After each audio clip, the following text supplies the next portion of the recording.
প্রায় 17.5 বছর পর হঠাৎ স্বরাষ্ট্র মন্ত্রণালয়ে দেখা গেল সাবেক স্বরাষ্ট্র প্রতিমন্ত্রী লুৎফুজ্জামান বাবরকে।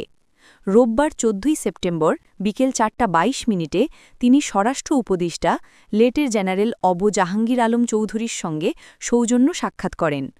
সাক্ষাতে বিএনপির ভারপ্রাপ্ত চেয়ারম্যান তারেক রহমানের দেশে ফেরা নিয়ে আলোচনা হয়। সাক্ষাৎ শেষে সাংবাদিকদের বাবর বলেন, তারেক রহমানের ফেরার বিষয়ে স্বরাষ্ট্র উপদেষ্টার সঙ্গে কথা হয়েছে। ইনশাল্লাহ তিনি দ্রুত দেশে ফিরে আসবেন, দোয়া করবেন।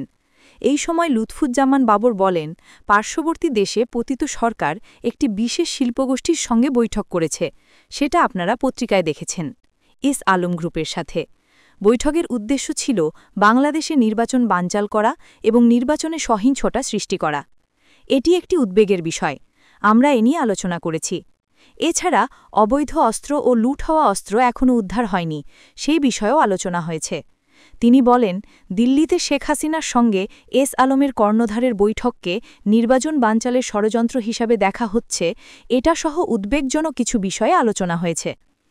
বর্তমান আইনশৃঙ্খলা পরিস্থিতি নিয়ে প্রশ্নের জবাবে বাবর বলেন, উনারা ভালো করার জন্য যথেষ্ট চেষ্টা করছেন, আন্তরিকতার কোনো কমতি নেই, বিএনপিও এক্ষেত্রে সহযোগিতা করবে। এছাড়া তিনি লুট হওয়া সব অস্ত্র এখনও উদ্ধার না হওয়া এবং ভারতের মাটিতে আওয়ামী লীগের বৈঠক প্রসঙ্গে উদ্বেগ প্রকাশ করেন। উল্লেখ্য, 2001 থেকে 2006 সাল পর্যন্ত বিএনপি নেতৃত্বাধীন সরকারের স্বরাষ্ট্র প্রতিমন্ত্রী ছিলেন বাবর। 2007 সালের জানুয়ারি মাসে 111 সরকার আসলে ওই বছরের 28 মে গ্রেপ্তার হন লুৎফুজ্জামান বাবর। এরপর 21 আগস্ট গ্রেনেড হামলা মামলা ও 10 ট্রাক অস্ত্র মামলা সহ বিভিন্ন মামলায় তার মৃত্যুদণ্ড, যাবজ্জীবন সহ বিভিন্ন মেয়াদে কারাদণ্ড দেওয়া হয়। দীর্ঘ 18 বছর পর গত বছরের 5ই আগস্ট আওয়ামী লীগ সরকারের পতন হলে তিনি কারাগার থেকে মুক্তি পান।